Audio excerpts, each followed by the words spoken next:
Hello दोस्तों, आज हम लोग क्लास 10th का प्रश्नावली 5.1 का 2 नंबर सवाल को हल करेंगे, जो कि एनसीईआरटी के आधार पर बेस्ड है। जिसका क्वेश्चन है कि दी हुई एपी के प्रथम 4 पद लिखिए, जबकि प्रथम पद ए और सार्वधातुक डी निम्नलिखित है। दोस्तों, ये क्वेश्चन बनाने से पहले हम लोग जानेंगे कि एपी क्या है, ये प्रथम पद क्या है और ये सार्वधातुक डी क्या है। तो दोस्तों, हम लोग सबसे पहले देखेंगे कि ये एपी क्या है। दोस्तों, एपी को हिंदी में हम लोग कहते हैं समांतर श्रेणी। क्या कहते हैं? समांतर श्रेणी। ठीक है। अब ये समांतर श्रेणी क्या होता है? तो दोस्तों, जब भी कोई एक पैटर्न बना हुआ रहता है ना, तो उसको हम लोग समांतर श्रेणी कहते हैं। जैसे कि 2, उसके बाद 5 आया, उसके बाद 8 आया, उसके बाद 11 आया, ऐसे आते जाएगा। और देखना, इसका जो गैप रहता है वो एक ही गैप रहता है। यहाँ पे 2 से 5 के बीच में 3 का गैप है, 5 से 8 के भी बीच में 3 का गैप है, 8 से 11 के बीच में 3 का गैप है। तो जब इस प्रकार का कोई एक पैटर्न बना रहता है तो उसी को हम लोग समांतर श्रेणी यानी कि एपी कहते हैं। अब ये प्रथम पद क्या है? तो दोस्तों, ये जो पहला वाला संख्या रहता है इसको हम लोग प्रथम पद कहते हैं। प्रथम पद, जिसको हम लोग ए या फिर A1 से सूचित करते हैं। ठीक है। ये जो दूसरा वाला संख्या रहता है इसको हम लोग दूसरा पद कहते हैं। दूसरा पद, या फिर हम लोग इसको A2 भी बोल सकते हैं। जैसे यहाँ पे दूसरा पद क्या है, तो 5 हमारा दूसरा पद है। अब हम लोग तीसरा पद इस प्रकार लिख सकते हैं। तीसरा पद A3 को हम लोग तीसरा पद कहेंगे। और इस क्वेश्चन में तीसरा पद क्या है? 8। अब हम लोग सार्वधातुक देखेंगे कि ये सार्वधातुक हमारा क्या होता है, जिसको हम लोग डी कहते हैं। तो दोस्तों, ये जो आप लोग को गैप दिखा ना कि 2 से 5 के बीच में 3 का गैप है, फिर 5 से 8 के बीच में 3 का गैप है, फिर 8 से 11 के बीच में 3 का गैप है, तो इसी को हम लोग डी कहते हैं। ये जो 3 का गैप है ना, इसी 3 के गैप को हम लोग डी कहते हैं, यानी कि सार्वधातुक। यानी कि इस सवाल में डी क्या है हमारा? 3 है। सार्वधातुक हमारा 3 है। अब हम लोग कुछ फॉर्मूला को देखेंगे। फॉर्मूला ये है कि हम लोग जब भी डी को निकालना पड़ेगा ना, यानी कि हम लोग जब भी सार्वधातुक को निकालेंगे, तो देखिए यहाँ पे 5 है और 2 है, तो इसका हम लोग जो सार्वधातुक 3 है, तो इसके निकालने के क्या करना पड़ रहा है? तो 5 को 2 से घटाओ। तो डी का हमारा फॉर्मूला क्या होता है कि प्रथम दूसरा पद माइनस पहला पद। अब जरूरी नहीं है कि आप दूसरा पद माइनस पहला पद ही लो, आप तीसरा पद माइनस दूसरा पद भी ले सकते हो। तीसरा पद माइनस दूसरा पद, मतलब जो भी पद आप लोग ले रहे हो, जस्ट उसके पीछे वाला पद को आपको माइनस करना पड़ेगा। यानी कि आप लोग इसको A2 माइनस A1 या फिर A3 माइनस A2 से भी डी को निकाल सकते हो। अब जब डी का फॉर्मूला आ जाएगा A2 माइनस A1, तो अगर हमको यहाँ पे डी और A1 या फिर A2 दिया रहेगा, तो हम लोग यहाँ पे A2 अगर निकालना पड़ेगा तो हम लोग आसान से निकाल सकते हैं। A1 को उधर ले चल जाएंगे तो हो जाएगा प्लस, तो डी प्लस A1। इस प्रकार से हम दूसरा पद भी निकाल सकते हैं। तो चलिए अब हम लोग क्वेश्चन को सॉल्व करेंगे। अब हमारे यहाँ पे क्वेश्चन दिया हुआ है कि ए यानी कि प्रथम, हम बोले थे कि ए प्रथम पद या फिर A1 भी लिख सकते हैं, और डी यानी कि हमारा सार्वधातुक 10 दिया हुआ है। तो हमको इसका जो है प्रथम 4 पद निकालना है, यानी कि A2, A3, A4 और A5 हमको निकालना है। तो चलिए हम स्टार्ट करते हैं आज की वीडियो से। तो सबसे पहले हम A2 निकालेंगे। ठीक है। तो हम A2 यानी कि जो है उसका दूसरा पद। तो A2 निकालने के लिए क्या करना पड़ेगा? हम बताए थे कि पहला पद को सार्वधातुक से आप जोड़ कर दीजिए, यानी कि ए को डी से जोड़ कर दीजिए, तो हमारा A2 यानी कि दूसरा पद निकल जाएगा। तो हो जाएगा 10। A1 क्या है, यानी ए क्या है 10 जोड़ 10, तो हमारा हो जाएगा 20। फिर हम तीसरा पद निकालेंगे। तो तीसरा पद जब निकालेंगे तो A1 प्लस डी नहीं होगा। अब तीसरा पद निकालना है तो हम दूसरा पद को सार्वधातुक से जोड़ करेंगे, A2 प्लस डी, यानी कि A2 हमारा क्या आया 20 जोड़ 10, तो कितना आ जाएगा 30। अब फिर A4 हम निकालेंगे। तो A4 हम जब भी निकालेंगे तो हम दूसरा पद को जोड़ के नहीं करेंगे, इसके पीछे वाला यानी कि A3 को, यानी कि तीसरा पद को डी से सार्वधातुक से जोड़ कर देंगे। तो 30 प्लस 10 कितना आ जाएगा 40। तो इस प्रकार से हमारा निकल गया। तो लिखेंगे एपी के प्रथम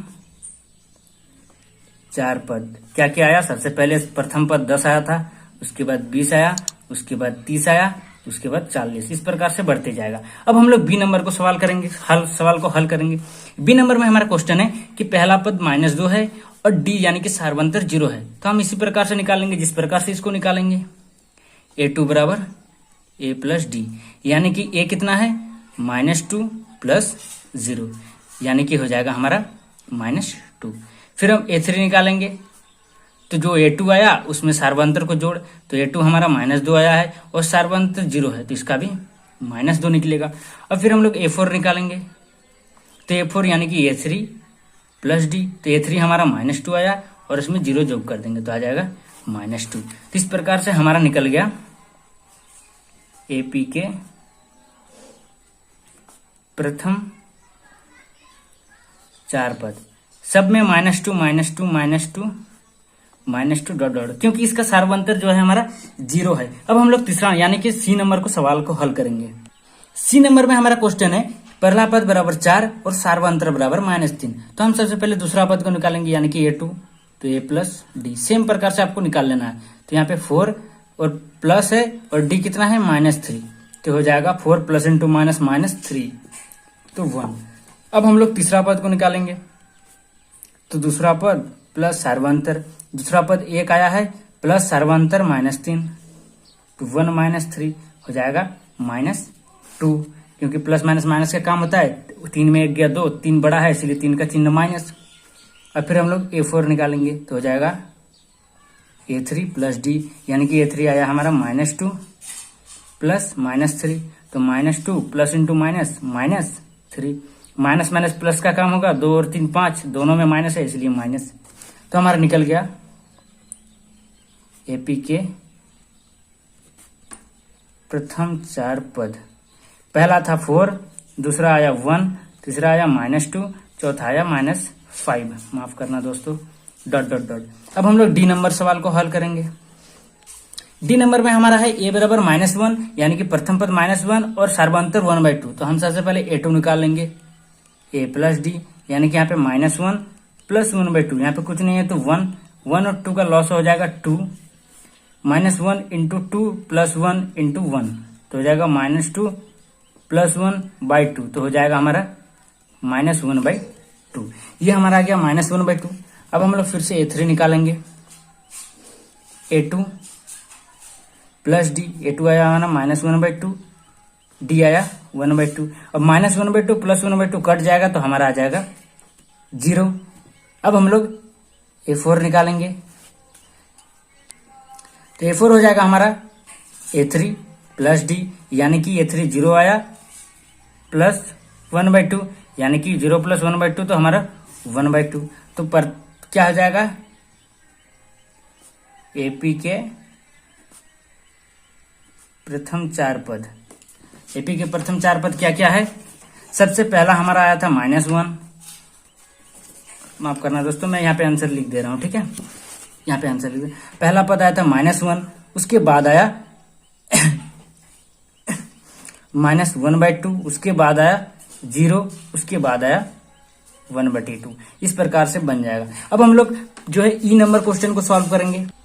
यहाँ पे हमारा A बराबर दिया हुआ है -1.25, D बराबर दिया हुआ है -0.25। तो हम A2 निकाल लेंगे, तो A2 बराबर होता है A प्लस डी यानी कि -1.25 प्लस -0.25 तो हो जाएगा -1.25 प्लस इंटू -0.25। माइनस माइनस काम होता है प्लस का, 1.25 और 0.25 को जोड़ेंगे तो हो जाएगा हमारा 1.50। यहाँ पे माइनस दोनों में है इसलिए चिन्ह माइनस।